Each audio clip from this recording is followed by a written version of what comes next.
Olá! Hi! Olá! Olá! Ora bem, então hoje falta-nos aqui o Daniel. Yep, Ele foi de férias, pois é. deixou-nos a tomar conta da loja. Oh my god! Não sei se isto vai correr bem ou não, mas Ai, vamos ver o que é que acontece. rezem por nós, pessoas. Rezem por nós. E só para não quebrar o formato, por muito ridícula que seja esta pergunta, Sara, o que é que tu andaste a ver? Opa, temos que falar de Sabrina. Sabrina! Na Netflix. Sabrina, como é que ele se chama exatamente? The Chilling Adventures of Sabrina. Acho que sim. Acho que é isso. Ok, temos que começar por dizer que eu costumava ver a Teenage Sabrina quando era teenager. Quando eu própria era teenager. E opa, eu adorava a série. Era uma sitcom americana. Acho que estava na RTP2, se não me engano. Eu adorava o Salem, o gato da Sabrina. E pronto, isto é uma série inspirada nos comics da Sabrina, que eles chamam de Archie Comics, right? Os Archie Comics eram uma banda desenhada dos anos 50 e 40, se eu não estou em erro, que era o género de... Era o género de bandas desenhadas que existia na altura sobre dramas e conflitos muito familiares, muito domésticos. Era muito... Estás a ver os problemas dos Flintstones? Sim. Era a mesma coisa, o mesmo género de conflitos. Sim, tipo trabalho, casa, Exatamente, escola. O pneu do carro está furado, é preciso pagar a prestação do frigorífico. Yeah. Oh my god. Problemas desse género. Problemas reais. Exatamente. De adultos. E um dos spin-offs da Archie Comics Sim.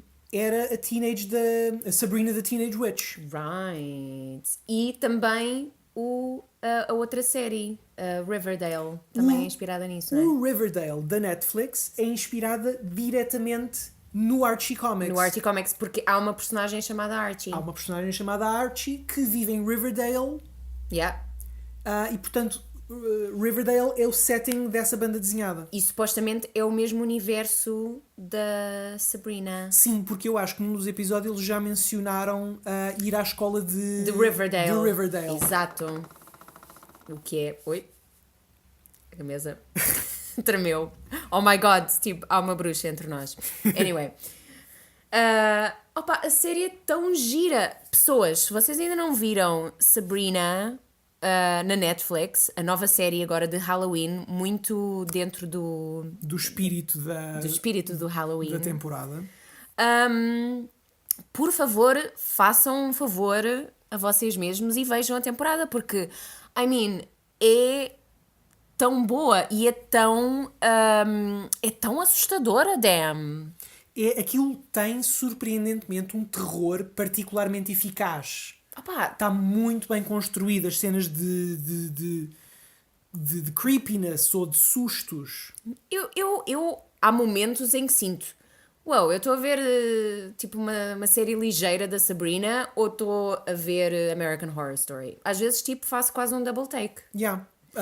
Claro que não é tão pesado como American Horror Story, mas as ideias que são exploradas na série são muito bizarras, creepy e dementes. Tem ideias mesmo dementes. Exatamente. Mas para mim, o que eu acho mais interessante nesta série até é que parta dos criadores de Riverdale. Sim. A equipa de produção é a mesma. Não, acho que os realizadores não são os mesmos. Mas uma das preocupações que eu tinha quando nós estávamos a falar dos trailers desta série no Hype com o Daniel, uma das coisas que dizíamos era: será que isto vai ser demasiado young adult? Será que isto vai ser demasiado telenovela? E o que eu sinto agora a ver esta série é que esses elementos estão lá, de facto, mas são definitivamente a menor parte desta série.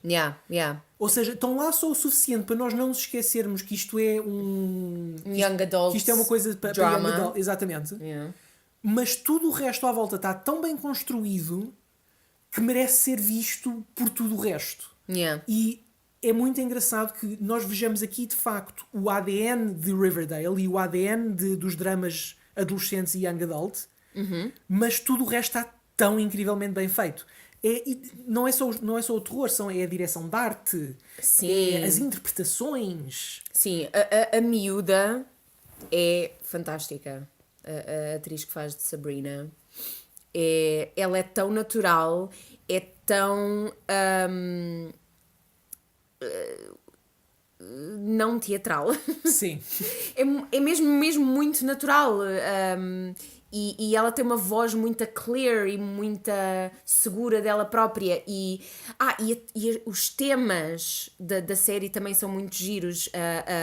O tom de feminismo e de direitos das minorias e isso tudo. Esses temas todos estão muito bem explorados. E portanto, eu acho que neste momento dou à série, apesar de não ter acabado, dou-lhe até agora um 4 em 5. Eu acho que dou-lhe um 5 em 5, to be honest. E tiveram aqui um unexpected depois dos créditos, um episódio bónus dentro do vosso hype. Inception. Exatamente. Depois dos créditos. Continuando, e antes que o Daniel nos ligue das férias, porque nós estamos a estragar o formato aos programas dele, nós também vimos o Incredibles 2. Oh my god, yes! E é tão bom, tão bom, tão bom. É tão bom. É assim, eu confesso que não consegui acabar de ver tudo, estava num dia muito cansada, trabalho e isso tudo. Mas, oh my god, do que eu vi, eu acho que não me venderam este filme bem, porque eu não estava assim tão entusiasmada para o filme e quando o filme me apareceu à frente eu fiquei tipo, what? Lindo! Eu sou um fã enorme do primeiro Incredibles e acho que quando nós fizemos o episódio dos melhores filmes da Pixar, acho que no fim nós tivemos de escolher os nossos top 3 ou o nosso top 5, se não me engano, e eu fui o único sequer, acho que é incluir o Incredibles na minha lista, mas fui o único a pôr o Incredibles como o meu filme preferido dos filmes da Pixar. Sim. E eu demorei um bocado a ver o Incredibles 2, porque as pessoas que estavam a sair do filme diziam-me é bom, mas não é tão bom como o primeiro. Imita demasiadas ideias do primeiro. É a mesma coisa que o primeiro. Exatamente. E eu percebo porque é que as pessoas dizem isso. Há de facto ali alguns plot points, alguns beats narrativos que são semelhantes ao primeiro filme. Mas este filme é tão mais giro do que o primeiro. A animação é brutalmente melhor, mas pronto. Isso é óbvio. Isso é óbvio. Mas sim, as texturas, a iluminação. É fantástico ver um filme de animação recriado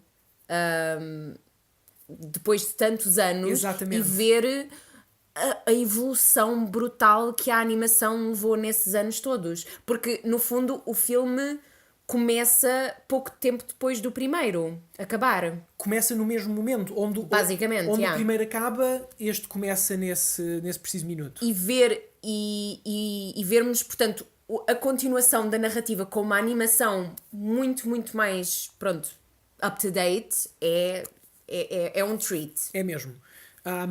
Mas a própria história, a própria narrativa é tão detalhada, é tão complexa, tem elementos e piadas tão bem construídas que eu não consigo ver como é que este filme não atinge o nível do anterior. Admito que não seja melhor, porque o primeiro tinha alguns aspectos que eu gostava imenso, como a cena dos anos 70 e daquilo ser uma adaptação de James Bond ou de Austin Powers. Isso eu gostava muito e isso não está tão presente neste filme. Mas este tem as suas próprias coisas que são boas. Eu acho que, para mim, pessoalmente, eu gostei muito do Incredibles, mas nunca foi assim o meu filme da Pixar preferido. Mas eu sinto que este filme pegou no que o primeiro tinha de fantástico e fê-lo ainda melhor, na minha opinião. Eu também acho. Eu acho que eles pegaram numa base super, super sólida, que funciona, e deram-lhe extras, deram-lhe mais. Ou seja, novamente a temática toda da mulher que trabalha e o pai que fica em casa, e esse tema acho que foi tratado de uma maneira nada judgmental. Muito, muito cru e real. E é um filme muito também de momentos, desse tipo de momentos. Há assim algumas cenas que me passam pela cabeça que vimos no filme que são muito, muito intensas e muito realistas. Opa, e não sei, gostei mesmo muito do filme. Mas tu disseste agora uma coisa que eu acho que faz todo o sentido. O Incredibles 2 não é tanto uma sequela, é quase um remake do primeiro. Eu sinto que é como se fosse um remake, é o primeiro feito melhor. Sim. I feel. E é uma das poucas situações em que eu não acho que isso seja uma coisa má. Não, também acho que não. Eu fiquei super feliz.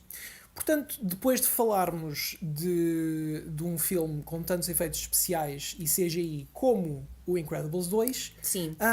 vamos passar para a nossa discussão sobre efeitos especiais, já depois da intro.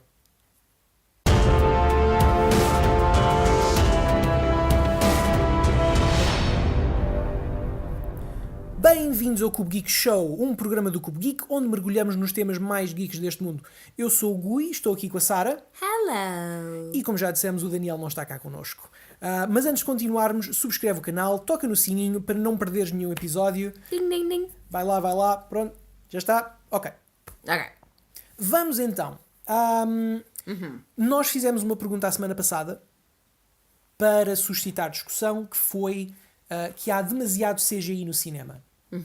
E houve pessoas que concordaram, outras pessoas discordaram, deram-nos vários exemplos muito, muito giros sobre bons efeitos especiais, maus efeitos especiais. Já vamos falar um bocadinho mais sobre isso, mas isso suscitou-nos esta semana a falarmos sobre efeitos especiais.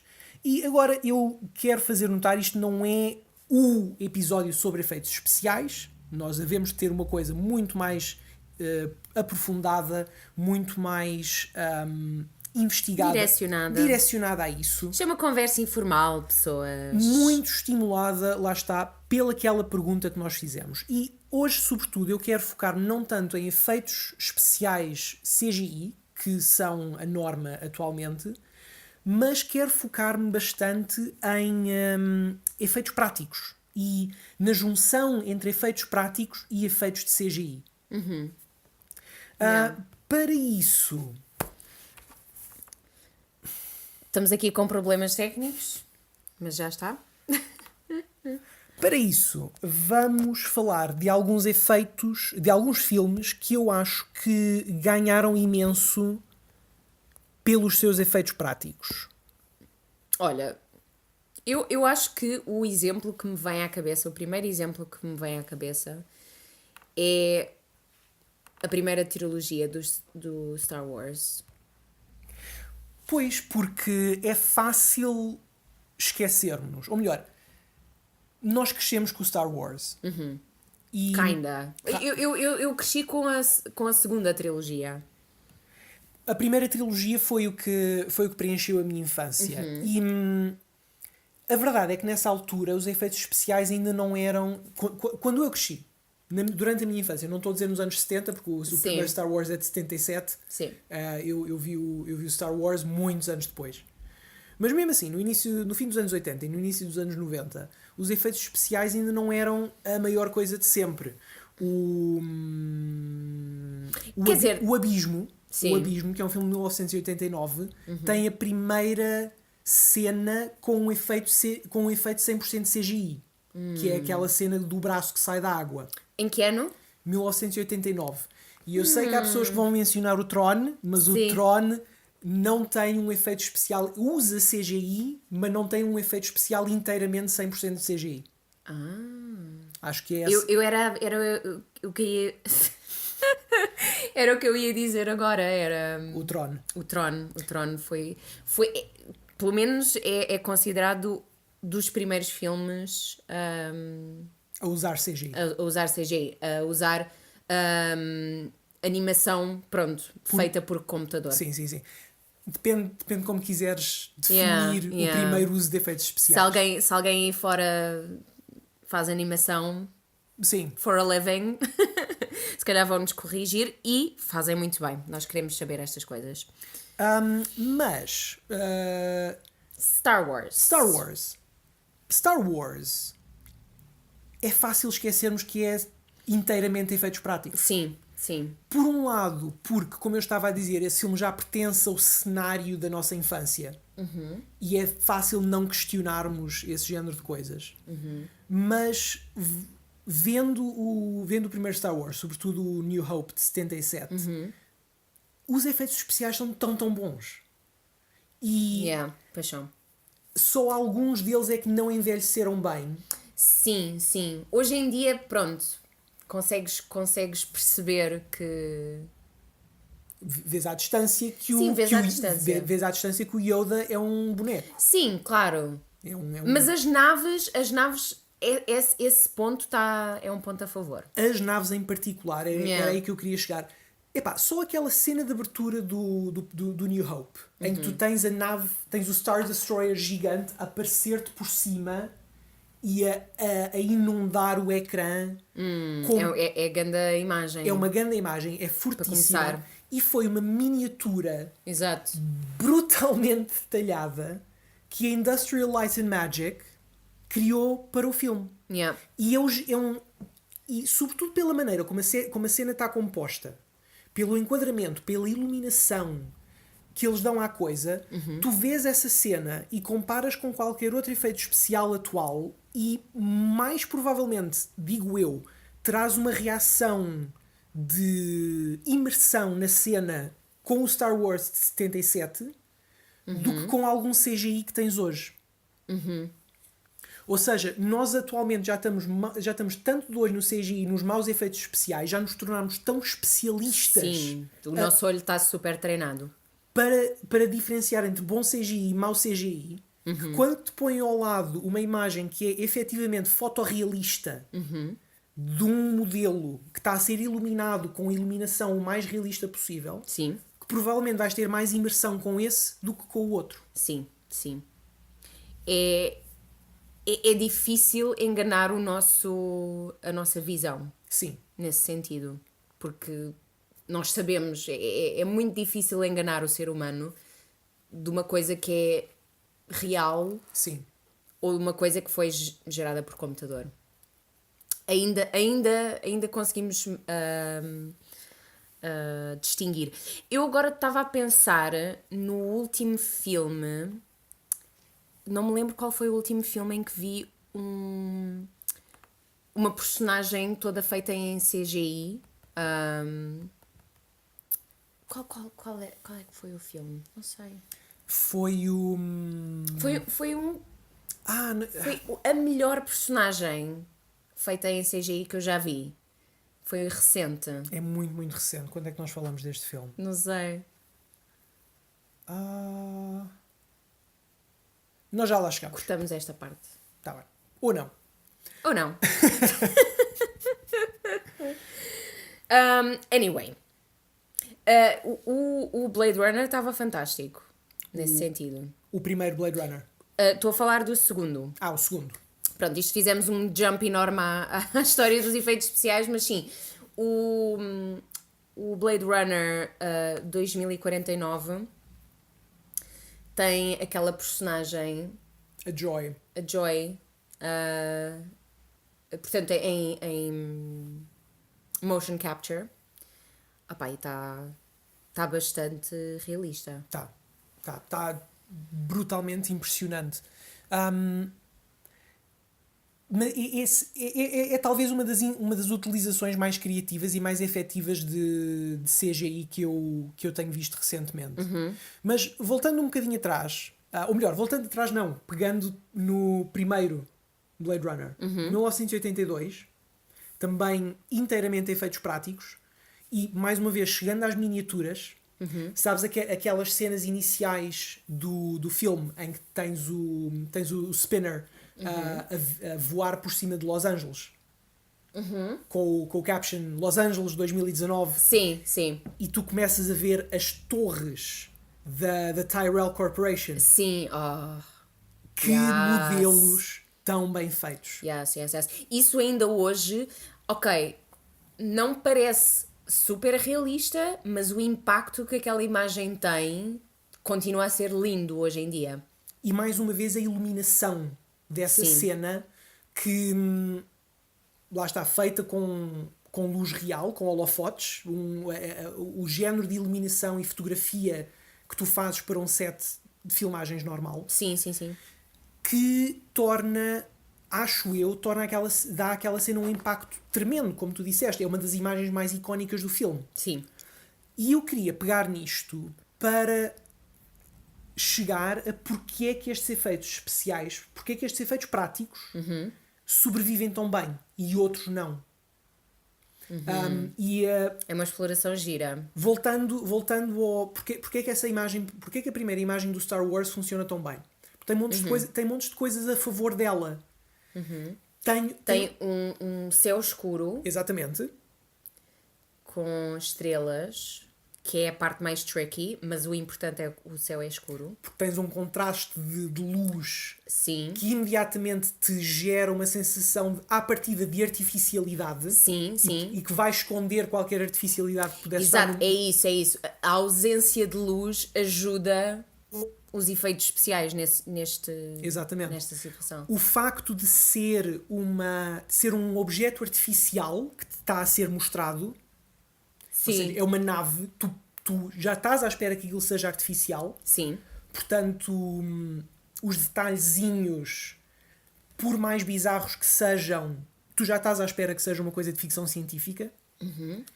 E a textura daquilo, por ser tão plástica, esconde qualquer artificialidade da luz que a ilumina. Yeah. Portanto, isto dá-nos a primeira pista para que aqui a iluminação é muito importante para os efeitos. É aqui para estes efeitos práticos não envelhecerem mal. Yeah. Exhibit B, Exhibit number 2, Parque Jurássico, 1995. Oh, sim, sim. Também muito na escuridão. Exatamente. Também muito assim nas sombras. Os dinossauros andam assim atrás das árvores e não sei o quê. Eu já não me lembro quem é que mencionou nos comentários do Facebook. Sim. Mas alguém mencionou o Parque Jurássico. Sim, sim, sim. Já vamos dar o crédito. Mas em particular a cena do T-Rex. Sim. Porque essa cena em que pela primeira vez vemos o T-Rex em toda a sua glória majestosa, a destruir a vedação e a atacar o Grant que está com os miúdos dentro do carro. Isso foi a porra de um robô que eles construíram. Eles construíram o raio de um modelo animatrónico de 7 metros de altura. Yeah. Damn. Que it still holds up. Yeah. É grande a imagem. Tem um impacto enorme. Portanto, temos aqui o Ricardo TD que disse nos comentários: mas alguma coisa bate a cena do Jeep e do T-Rex à chuva? Um filme com tantos anos e põe tantos filmes a um canto. Concordo inteiramente. O João Batancourt Pedroso e o Carlos Fonseca também concordam com este statement. Porque é de facto, mais uma vez, à semelhança do Star Destroyer a abrir o Star Wars e à semelhança das torres da Corporação Tyrell no Blade Runner, este T-Rex é a imagem mais icónica do Parque Jurássico. De tal maneira que eles, em todos os filmes do Parque Jurássico, arranjam uma desculpa para meter o T-Rex. Exato, porque é um clássico. E é um clássico porque envelheceu tão bem. E tu olhas para essa cena do Tiranossauro hoje e continua a ser tão boa como quando tu a viste na altura. Com o desafio extra de não estares a representar uma coisa artificial, estás a representar uma coisa orgânica. Portanto, esses movimentos têm de ser têm de ser tão fluidos. Que trabalho, a sério. Que trabalho. Mais uma vez. Quanto do orçamento desse filme é que não deve ter ido para o dinossauro? Só para aquele T-Rex, só para aquela cena. Alguns dos atores não almoçaram por causa disso. Os atores não sei, mas de certeza que houve um gajo que segura o boom que não comeu nessa manhã. Yeah. Mas como tu estavas a dizer, é uma cena que se passa de noite, com chuva, e tudo isso esconde qualquer artificialidade que pudesse alistar. É, sem dúvida. A chuva, então, Não só o visual da chuva, mas também o som da chuva. Sim. Todo aquele ambiente funciona para aquele elemento do filme, aquele efeito especial, entre aspas, Exatamente. funcionar. Eu lembro-me, na altura, quando comprei o DVD do Parque Jurássico. Foi quando eles começaram. A grande coisa dos DVDs era terem os extras e os making-ofs. E eu lembro-me que eles explicavam que esse robô, exatamente para ter esses movimentos tão fluidos, estava extremamente calibrado. Era uma máquina de precisão. E o que acontecia com a chuva era que o modelo ia-se molhando, ia ficando cada vez mais pesado. Yeah. E às tantas eu começava a fazer movimentos de sacadas. Ou seja, os movimentos deixavam de ser fluidos, passavam a ser aos tropeções. Yeah. E então eles tinham de parar a cena e secar o modelo para poderem recomeçar a filmar. Que cena, isso é um tidbit engraçado. Olha, vamos aqui para filmes mais recentes. Ok. Eu sei que estou a puxar assim um bocadinho para os filmes mais recentes, mas temos que falar, sem dúvida alguma, do Avatar. O Avatar. O Avatar. Ok, o Avatar é completamente CGI. Aliás, nem me lembro de sequer de haver um efeito prático no Avatar. Se calhar existe. Talvez. Mas nós nem pensamos nisso.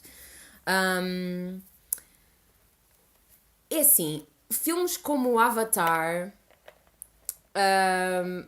pelo menos no ano em que o Avatar saiu, esta pergunta de se o CGI é agora demasiado usado nos filmes e é considerado uma coisa negativa, eu acho que um filme como o Avatar vem, de certa maneira, desprovar.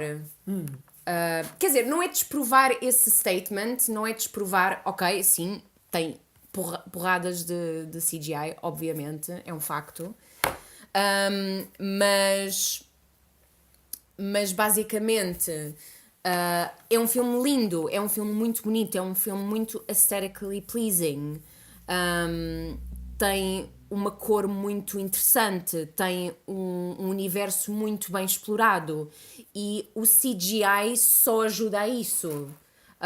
Eu acho que se não tivéssemos os avanços técnicos para permitirem estes efeitos especiais todos, não teríamos um panorama cinematográfico tão rico hoje em dia. Sim, concordo. O Avatar veio... Não só o Avatar, não estou a dizer o Avatar, podia ser... Não, mas a verdade é que qualquer outro. A verdade é que o Avatar continua a ser o filme... Não é o filme mais rentável de sempre, mas é o terceiro filme mais rentável de sempre. Sim, sim. E na altura foi o filme mais rentável de sempre. Sim. E isso dá muita legitimidade ao que quer que seja que esteja a ser usado nesse filme. Sim. E eu acho que foi isso que o Avatar fez. O Avatar legitimizou o uso extensivo de efeitos especiais. Sim, porque eu sinto que ainda mesmo hoje em dia há muita gente que torce um bocadinho o nariz ao CGI e eu percebo de certa maneira, tipo, vivemos num mundo super plástico em que todos os filmes são artificiais e já não temos realidade nenhuma. E mas as pessoas têm uma fixação com o natural, sim, mesmo se isso aplica ao e o cinema. realista. Mas sim, mas voltamos àquele statement de reality is just bad writing. E é assim, eu não acredito nesse statement a 100%, obviamente. Não. Mas se conseguimos trazer algo extra à realidade, por que não tirar partido disso? Podemos criar qualquer coisa. E isso só pode ser, a meu ver, um benefício. E novamente torna o cinema mais rico, com mais variedade. Se calhar hoje em dia temos demasiado. É possível. Claro, Não, é como em tudo. Acho que o pêndulo anda de um lado para o outro e agora estamos claramente com o pêndulo num extremo do CGI. Sim, mas é uma cena que os blockbusters e CGI já andam de mãos pegadas, Sim, basicamente. sim, é difícil fugir disso. Yeah. Mas eu acho que outra das coisas muito interessantes que o Avatar também legitimou foi o 3D. Ah, sim. Eu lembro-me que o Avatar foi o primeiro filme em que eu pensei: epá, não, o 3D pode mesmo ser uma coisa muito, muito, muito bem feita. Exato. O 3D nesse filme era espetacular. Eu lembro-me de ter ficado particularmente impressionado porque com a nitidez dos reflexos nos vidros e nas janelas. Sim, sim. Isso em particular. Sem dúvida. Mas, para mim,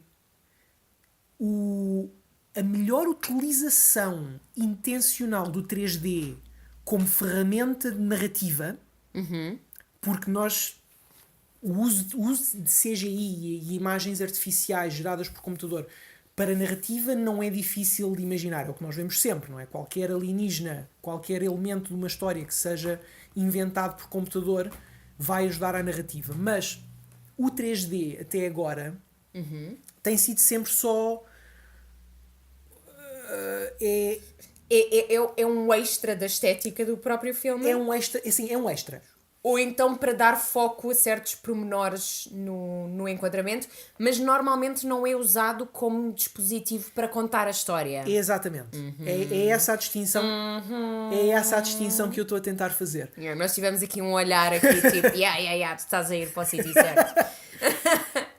Mas isto para chamar a atenção para um dos poucos usos de 3D como dispositivo narrativo que eu conheço. É isso. Por acaso é a primeira vez em que penso nisto agora. Mas isso sim seria um uso de efeito especial muito, muito bom.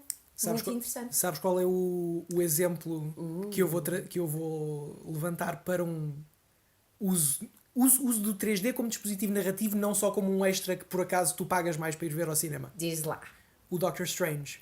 Sim. Ok. Elabora. O Doctor Strange, o filme da Marvel de 2016, 16 mostra o lado místico do universo Marvel. Tens o Doctor Strange, faz magia e portanto não tens de explicar o que quer que seja, podes simplesmente inventar tudo aquilo que te passar pela cabeça because a wizard did it. Yes.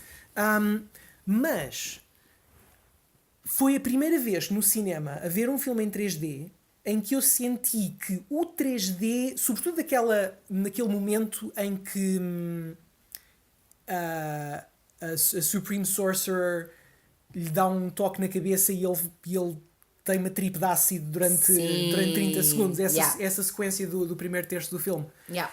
Em que eles usam o 3D propositadamente para criar a desorientação.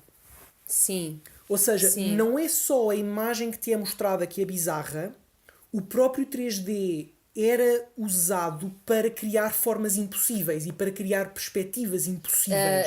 Ilusões de ótica. Ilusões de ótica, precisamente. Que tu numa versão em 2D do filme não tens. Yeah. Tu não tens, mas não tão exagerado, maybe? Não tens de todo. Não tens de todo. Porque há lá perspectivas forçadas de profundidade, coisas que estão mais próximas umas das outras quando não deviam estar, que se tu achatares a imagem não percebes essa diferença. Yeah. Portanto, é o 3D a contribuir e a construir o mundo de magia bizarra daquele filme. Yeah. Isso é interessante. Portanto, e realmente eu acho que me lembro de momentos, de experienciar momentos desses quando estávamos a ver o filme no cinema. A pena disso neste momento é isso perde-se porque as televisões 3D ainda não são vastamente comercializadas, não é? Não. A larga escala, portanto isso perde-se um bocadinho. Mas se calhar neste momento esse pormenorzinho até torna a coisa interessante. Tens aquela experiência uma vez no cinema e pronto, depois é uma experiência efêmera. Exato. Já é só... Não, mas sim, eu acho que é... Neste momento, eu e tu, basicamente, vamos ao cinema para ver blockbusters porque queremos vê-los num ecrã gigante. Yeah. É por causa disso que nós vamos ao cinema. É a experiência. Tudo o resto que não exija efeitos especiais e ecrãs gigantes, nós estamos felizes a ver em casa. Yeah. Basicamente. E daqui a uns anos, 3D goggles. Sim. De realidade virtual. Eu já podia ver filmes 3D com o capacete da PlayStation. Sim, mas daqui a, sei lá, uns 5 anos, sim. 10 anos... Sim, vão ser uns óculos que tu pões em frente à cara. Yeah. Se calhar já não tens salas de cinema. Voltando aos efeitos práticos, dando aqui um passinho atrás. Sim, isto é um ping-pong. Quero falar dos efeitos práticos do Senhor dos Anéis, que toda a gente se lembra e merecidamente pelo motion capture. Sim. Do Andy Serkis a fazer de Gollum. É importante mencionar isso, for sure. Ok, vamos fazer uma tangente da tangente e falar dos efeitos especiais do CGI no Senhor dos Anéis. Ok. Eu lembro-me, na altura, mais uma vez nos extras dos DVDs, Sim. aquelas batalhas épicas que eles faziam. Replicar os soldados e isso tudo. Exatamente. A cena dos soldados, aquilo não era simplesmente fazer copy-paste. Não. Eles inventaram um software específico para animar individualmente cada um dos modelos. Cada um tinha a sua vontade própria, quase. Não, tinha literalmente a sua vontade própria, porque eles depois, para não se estarem a animar... Sim. Criaram uma inteligência artificial que gerava batalhas campais entre modelos. E isso está muito na base do que é a animação gerada por computador. Tem muito a ver com o que é aleatório. Exatamente. Como é que esta matéria se iria comportar no mundo real. Exatamente. Basicamente. Eu acho que o exemplo mais simples disso é quando eles animam água. Sim, exato. Como é que a água se comporta? Como é que a física e a química da água se comporta num espaço? Quando nós vemos CGI de água num filme, ninguém animou aquela água. Ninguém esteve preocupado, ok, agora vou pôr neste frame... Neste frame põe um bocadinho mais para ali, ou este frame um bocadinho mais para ali. Não, é mesmo... Que peso é que esta água tem? Exatamente. Pronto, não me lembro assim de termos químicos, mas Sim, qual é a que é que as moléculas fazem quando batem esta velocidade numa superfície? Exatamente. E tudo isso é gerado automaticamente por um programa de física que no fundo é de certa maneira uma inteligência artificial. Não tecnicamente. Não. Como é que eu ia dizer? Compósitos? Não sei o que é que entendes por compósitos. Eu também não. Ok. Eu acho que estou a lembrar-me do nome do programa. Anyway. Voltando atrás. Já sei. O programa de computador usado para criar os modelos do Senhor dos Anéis chamava-se Massive. Acho eu. Ok. Era o Massive. Gotcha. Pronto, tiveste esses efeitos especiais, tiveste o motion capture do Gollum. Também me lembro, o Senhor dos Anéis foi um dos primeiros filmes, depois do Oh Brother, Where Art Thou, a usar extensivamente color grading. Sim. O Oh Brother, Where Art Thou, dos irmãos Coen, foi o primeiro filme a usar color grading no filme inteiro. Para mudarem a temperatura da cor, para fazerem com que a primavera se parecesse o inverno. Sim. E depois disso... O Senhor dos Anéis foi a primeira grande produção, o primeiro blockbuster a usar a mesma técnica. A maior parte daquelas cenas são color graded. Sim. Todos os filmes hoje em dia são todos os filmes hoje em dia sim, mas houve de facto um momento em que isso não acontecia e começou a acontecer. Sim, mas acho que não foi com o Senhor dos Anéis. Não, o primeiro foi o Oh Brother Where Art Thou. Pronto, ok. Mas o Senhor dos Anéis, o primeiro é de... Foi o primeiro blockbuster, then. Foi o primeiro, lá está, mais uma vez, de uma maneira semelhante ao Avatar, a legitimar o 3D e o uso extenso de CGI, ganhando caminhões de dinheiro. O Senhor dos Anéis fez a mesma coisa com caminhões de dinheiro. Mas aí o termo color grading está-me a confundir um bocadinho, porque acho que temos color grading desde que o cinema começou. Color grading digital, então. Ok. Parece-me tarde para o Senhor dos Anéis. Pronto. O Oh Brother Where Art Thou. O Oh Brother também me parece tarde. Foi o primeiro filme, Digital. que eu saiba, a fazer color grading digital. Pronto. I'm sorry, não queria estar a chatear com isso. Not a labor a point. Yeah. Os efeitos práticos do Senhor dos Anéis Sim. são, por exemplo, Os quando... orcs. Não era isso que eu ia mencionar. Diz lá. Quando tu tens os hobbits ao pé de gente grande.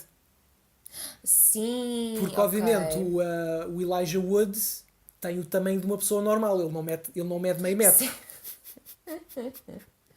Ok. E quando tu o vês ao pé do Ian McKellen a fazer de Gandalf, e um parece pequenino e o outro parece grande, isso não é CGI. Ok. Ele- Acho que não sabia isto.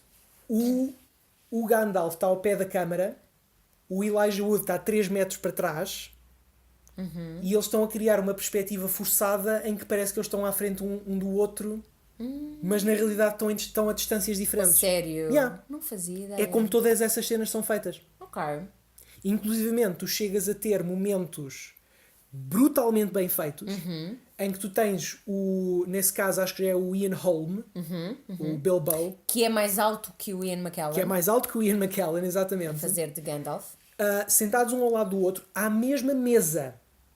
Sim. Portanto, eles estão a pegar em copos, Damn. estão a cortar queijo em cima da mesa Damn. e o Ian Holm a fazer de Bilbo está com uma mesa gigante em frente a ele, 3 metros atrás do Ian McKellen tem uma mesa de tamanho normal à frente dele, e eles põem a câmara de maneira às duas coisas alinharem-se tão perfeitamente que tu não notas que são coisas diferentes.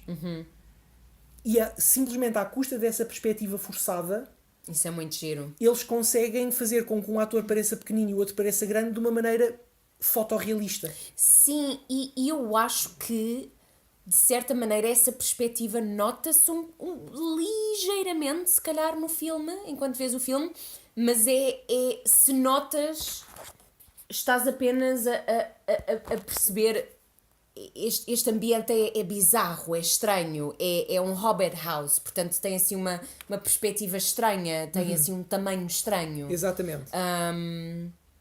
É giro, é interessante. A mesma técnica é usada no Eternal Sunshine of the Spotless Mind. Sim. Quando eles mostram o Barry e a Tangerine. O Joel. O Joel, O Joel e a Clementine. O Joel e a Clementine. Foi quase lá. Foi o Barry e a Tangerine. O Barry e a Tangerine. Joel e a Clementine, yes. Pronto, ok. As personagens principais do Eternal Sunshine of the Spotless Mind. Portanto, O Barry e a Tangerine. o Barry e a Tangerine. O Barry e a Tangerine é a melhor coisa. Sim, essas cenas, sim. Então... Explica a cena. Só muito. Portanto, é a cena de... onde eles estão a viajar, pronto. Se já viram o filme, é um filme sobre memórias, é um filme sobre viajar às memórias, a memórias antigas, e basicamente nesta cena a personagem do Jim Carrey está a fazer de criança, mas é o próprio ator de Jim Carrey a fazer de criança, portanto apenas ele foi... ele parece que está muito pequenino. Sim. Num ambiente que é enorme. Ele é o ator com as suas proporções de corpo normal, portanto não é como se fosse a cabeça... Não é como se fosse a cabeça do Jim Carrey no corpo de uma criança. Yeah. É o Jim Carrey. É o Jim Carrey. Com pijama de criança. Mas simplesmente diminuído. Sim, sim. E esses efeitos também foram feitos com perspectivas forçadas. E também se sente mais ou menos a mesma sensação do Senhor dos Anéis, Sim. agora que falas nisso. Sim. É um bocadinho essa sensação. E percebe-se que não é CGI. I would say. Sim. Mas sim. Eternal Sunshine of the Spotless Mind. O Despertar da Mente é o nome em português. É isso mesmo. Recomendamos vivamente. É um filme que não temos falado muito no canal, mas é um filme brilhante, um dos meus filmes preferidos. Vale muito a pena ver. Falando de outros efeitos especiais muito impressionantes, lembras do Apollo 13? Sim. Aquele filme com o Tom Hanks Sim. e o Gary Eu Sinise. adorava esse filme quando era criança. Adorava. Eles, obviamente, é a história da missão Apollo 13, que era para ir à Lua, correu tudo mal. E tu vês, em grande parte do filme, os atores em gravidade zero. Sim. Como é que eles simularam essa gravidade zero? Porque eles passam uma grande porção do filme em gravidade zero, e uma gravidade zero brutalmente realista. Sabes como é que eles fizeram isso? Não. Acho que não. Não me lembro, pelo menos. Eles pegaram num avião, construíram o set de filmagens dentro do avião, puseram os atores dentro do avião, fizeram o avião levantar voo. Damn. E depois puseram o avião a cair a pique. E filmaram a cena. E filmaram a cena quando eles estão efetivamente a cair a pique e eles ficam suspensos em gravidade zero, não porque estão em gravidade zero, mas porque estão a cair. E filmaram isto em incrementos de 25 segundos. Damn. Para o filme inteiro. Isso é assustador. Eu acho que preciso de ver esse filme com isso em mente. Yeah. Damn. É um filme, e isto é um filme de 1995. Damn. Eu, na altura, ainda não... Acho que nunca comprei o DVD para ver os extras deste filme. Portanto, na altura fiquei absolutamente mistificado como é que eles faziam a gravidade. Yeah. Atualmente tu tens a Sandra Bullock no Gravity, em que também tens também tens uma ausência de gravidade muito bem feita, e nós digamos, oh meu Deus, estes efeitos especiais, este CGI é espetacular, sim senhor. Mas o Apollo 13 em 95 estava a fazer gravidade zero com efeitos práticos. That's crazy. Literalmente a fazer cair um avião. That is crazy. Mas já que estás a falar nisso agora, acho que temos que falar no Inception. Falemos do Inception.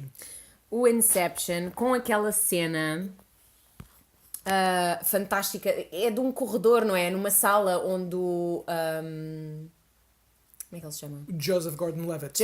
Joseph Gordon-Levitt está a lutar com os maus da fita que estão a ir atrás deles e whatever. E basicamente essa cena, em termos de movimento e parece um bocadinho ser uma cena de gravidade zero.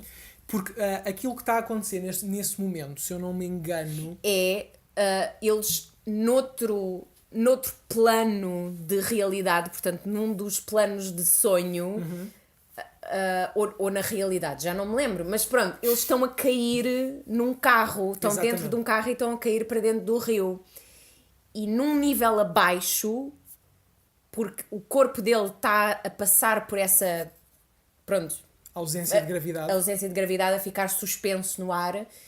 Ele, na realidade em que está, que é numa fase do sonho, isto é muito difícil de explicar, god damn it, sente exatamente a mesma coisa, portanto sente a mesma sensação de... Portanto começa a flutuar no corredor começa a saltar de parede em parede enquanto luta contra os nós da fita. Exato. Essa cena foi filmada daquela maneira clássica, que é tu tens a câmara fixa e moves o cenário. Sim. Só que eles aí construíram um corredor inteiro de hotel. Yeah. E puseram-no a rodar. Yeah. Isso é bastante impressionante. Yeah. Yeah. O Nolan é bem para fazer esse tipo de coisas. Falando no Nolan, temos que falar de outra cena de efeitos práticos. No Inception, os robôs. No Inception não, desculpa, no Interstellar. Interstellar tem nomes bastante parecidos. Os robôs que acompanham os astronautas nas missões são efeitos práticos. Yeah. E é literalmente o ator que está a fazer, os atores que estão a fazer o voice-over, que estão a fazer o animatronics, estão atrás daquele pseudo-robô, daquele pseudo-monolito robô que se mexe. Eles estão literalmente lá atrás a fazer esses movimentos. A fazer mexer o robô. Yeah. Animatronics. Tecnicamente não é animatronics. Não é animatronics porque é o próprio ator que está a fazer mexer o... É puppetry. Puppetry, exato. Puppetry. O efeito especial que existe nessa cena não é para animar o robô, é para fazer desaparecer o ator. Exato.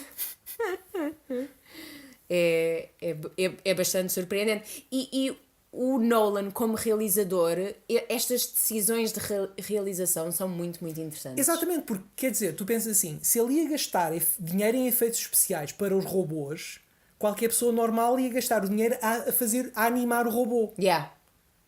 Ele dá uma volta maior, ele põe um ator a animar o robô e depois apaga o ator. Yeah.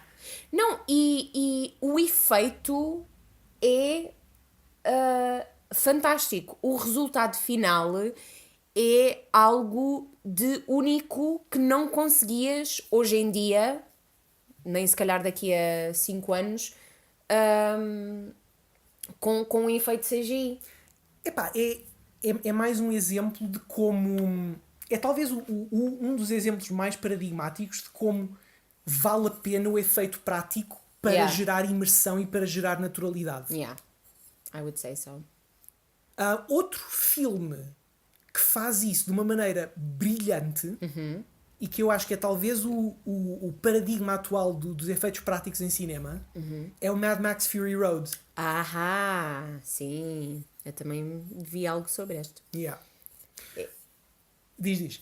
É o da guitarra. É o da guitarra. É o da guitarra. Mas a cena da guitarra é inteiramente efeito prático. É absolutely fucking crazy. Yeah. Como é que isso é efeito prático, não é? Exatamente. Tu tens bonkers. Tens um gajo vestido com pijama vermelho a tocar uma guitarra elétrica. Um onesie vermelho. Um onesie vermelho, exatamente.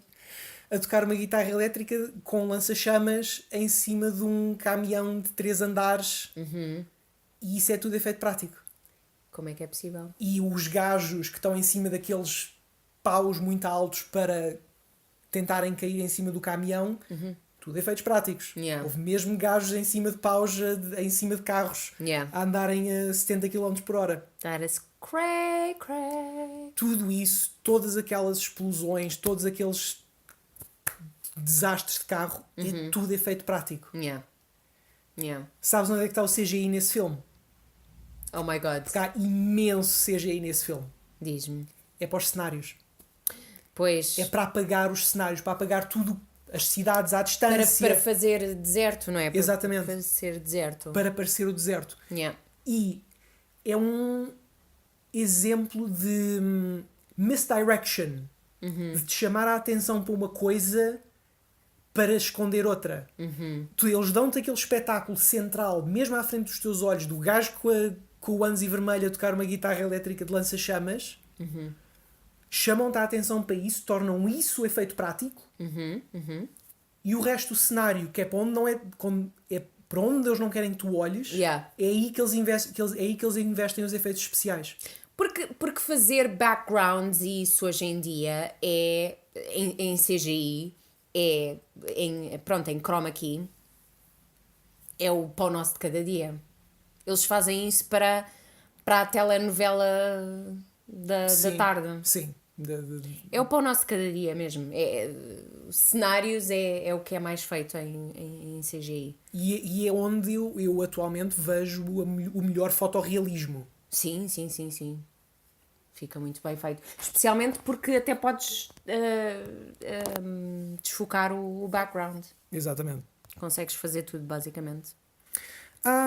E pronto, acho que... Não sei, há mais algum exemplo em particular que quisesses falar? Olha, vou falar de um mau exemplo muito rapidamente. Ok, para acabarmos. Eu acho que tu sabes qual é que eu vou.